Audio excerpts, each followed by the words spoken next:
आज के इस एक्सप्लेनर में हम सीधे 2024 और 2025 के सबसे बड़े और प्रभावशाली ग्लोबल अवार्ड्स और नेशनल अपॉइंटमेंट्स को डीकोड करने वाले हैं।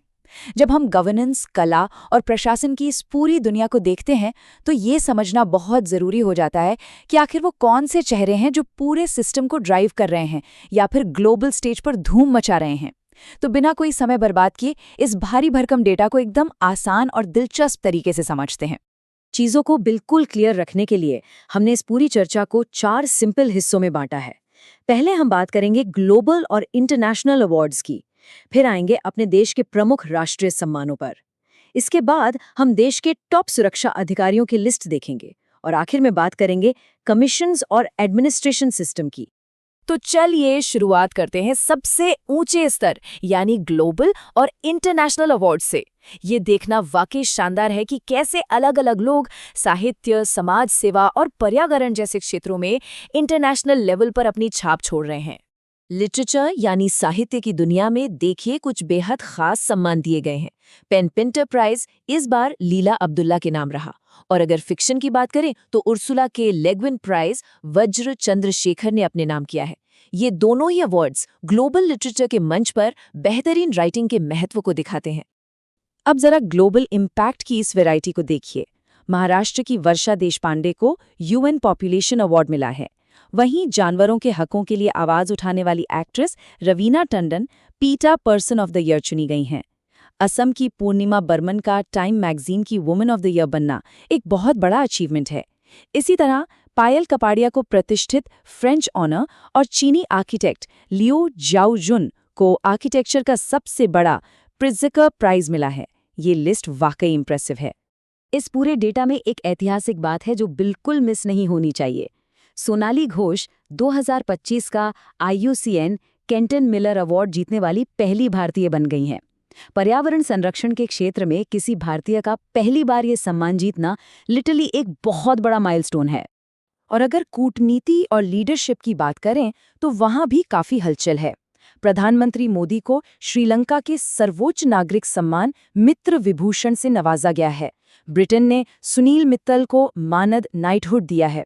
इसके अलावा श्री श्री रविशंकर को शांति के लिए world leader for piece and security award और अनंत अंबानी को ग्लोबल ह्यूमैनिटेरियन अवार्ड मिला है। ये साफ दिखाता है कि दुनिया भर में भारतीय लीडरशिप की कितनी अहमियत है।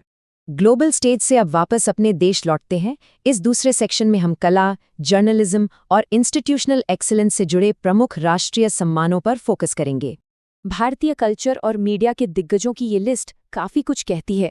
इंडस्ट्रियलिस्ट कुमार मंगलम बिरला को लता दीनानाथ मंगेशकर पुरस्कार मिला है।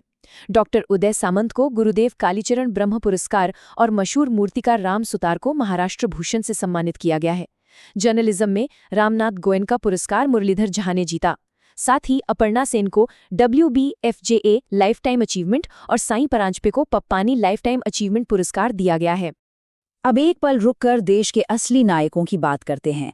कीर्ति चक्र 2025 मेजर मंजीत और नायक दिलवर खान को मरणोपरांत दिया गया है।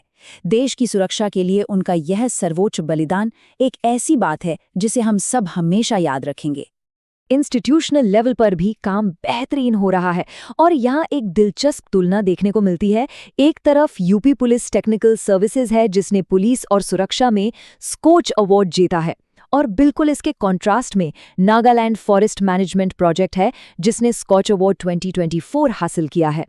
एक तरफ हाईटेक सिक्योरिटी है तो दूसरी तरफ पर्यावरण की रक्षा। दोनों ही अचीवमेंट्स कमाल के हैं।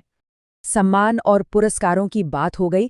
अब बढ़ते हैं अपनी चर्चा के तीसरे हिस्से की ओर जो देश की सुरक्षा से जुड़ा है। आइए देखते हैं कि भारत के डिफेंस और इंटेलिजेंस सिस्टम की कमान किन के हाथों में है। ये लिस्ट नेशनल सिक्योरिटी का पूरा स्केल दिखाती है। Chief of defence staff Anil Chauhan और national security advisor Ajit Doval तो हैं ही, इनके साथ साथ जांच एजेंसियों के टॉप बॉसेस भी देखिए। CBI चीफ प्रवीण सूद, IB चीफ तपन कुमार डेका और ED डायरेक्टर राहुल नवीन। वहीं आतंकवाद से निपटने के लिए NIA की DG राकेश अग्रवाल और NSG के DG B श्रीनिवासन कमान संभाल रहे हैं। ये पूरा का पूरा एक सिक्योरिटी ग्रिड है। और इस लॉ एंड ऑर्डर के शील्ड को और मजबूत करती हैं हमारी सेंट्रल आर्म्ड पुलिस फोर्सेस। यहाँ आपको 2 अहम नाम ध्यान में रखने हैं। CISF के डायरेक्टर जनरल बने हैं प्रवीण वशिष्ठ और CRPF की बागडोर संभाल रहे हैं director general Gyanendra Pratap Singh. Finally हम आते हैं अपने चौथे और आखिरी सेक्शन पर, आयोग और प्रशासन प्रणाली। ये वो लोग हैं जो बैकग्राउंड में रहकर हमारी इकोनॉमी, कानून और पब्लिक एडमिनिस्ट्रेशन का पूरा सिस्टम चलाते हैं। डेटा याद रखने का एक बहुत बढ़िया तरीका है नंबर्स। तो नंबर 26 को बिल्कुल अपने दिमाग में फिट कर लीजिए, क्योंकि ज्ञानेश कुमार भारत के 26वें मुख्य चुनाव आयुक्त यानी चीफ इलेक्शन कमिश्नर बने हैं। दुनिया के सबसे बड़े लोकतंत्र के चुनाव करवाना, सोचिए ये कितनी बड़ी जिम्मेदारी है। बिल्कुल वैसे ही एक और बहुत क्रूशल नंबर है 16। अरविंद पनगड़िया 16वें वित्त आयोग के अध्यक्ष नियुक्त किए गए हैं। देश का पैसा कैसे बटेगा, आर्थिक नीतियां कैसी होंगी, ये सब तय करने में इस पद का रोल सबसे अहम होता है। एक टेबल में आपको पूरा गवर्नेंस और साइंस इकोसिस्टम दिख जाएगा।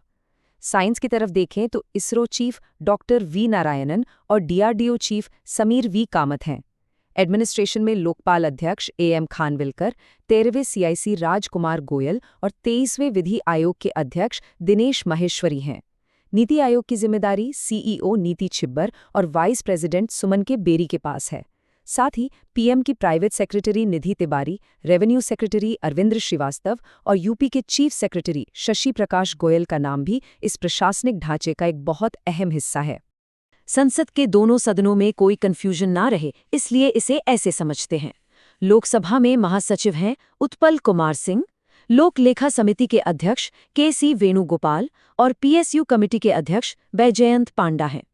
राज्यसभा में आए तो सभापति CP राधाकृष्णन हैं, उपसभापति हरिवंश नारायण सिंह, सदन के नेता JP नड्डा और महासचिव प्रमोद चंद्र मोदी हैं। यहाँ सबसे इंटरेस्टिंग फैक्ट ये है कि CP राधाकृष्णन राज्यसभा के सभापति होने के साथ साथ महाराष्ट्र के 15वें राज्यपाल भी हैं, यानी वो एक साथ दोहरी भूमिका निभा रहे हैं। जाते जाते कुछ और क्रूशियल अपॉइंटमेंट्स पर नजर डाल लेते हैं। बैंकिंग सेक्टर में SBI के चेयरमैन बने हैं CS शेट्टी, पटना हाईकोर्ट के नए चीफ जस्टिस हैं संजय कुमार साहू, BJP के राष्ट्रीय अध्यक्ष का पद नितिन नवीन को मिला है। स्टैंडर्ड्स तय करने वाले BIS के DG संजय गर्ग हैं, टैक्स सिस्टम में CBIC के चेयरमैन विवेक जौहरी हैं और इंडस्ट्री बॉडी एसोचैम के अध्यक्ष निर्मल कुमार मिंडा बने हैं। टैलेंट, एक्सपीरियंस और पावर की इस पूरी लिस्ट को डिकोड करने के बाद अब सबसे बड़ा सवाल यही उठता है कि ये तमाम लीडर्स और अधिकारी आने वाले दशक में हमारे देश की नीतियों को कैसे शेप करेंगे। क्या यही वो कोर टीम है जो आने वाले सालों में भारत को नए मुकाम तक ले जाएगी? इस सवाल के साथ हमारा आज का ये एक्सप्लेनर यहीं खत्म होता है। उम्मीद है ये पूरा स्ट्रक्चर आपको क्लियर हो गया होगा और भी ऐसे ही डीप डाइव एनालिसिस के लिए हमारे साथ बने रहिए।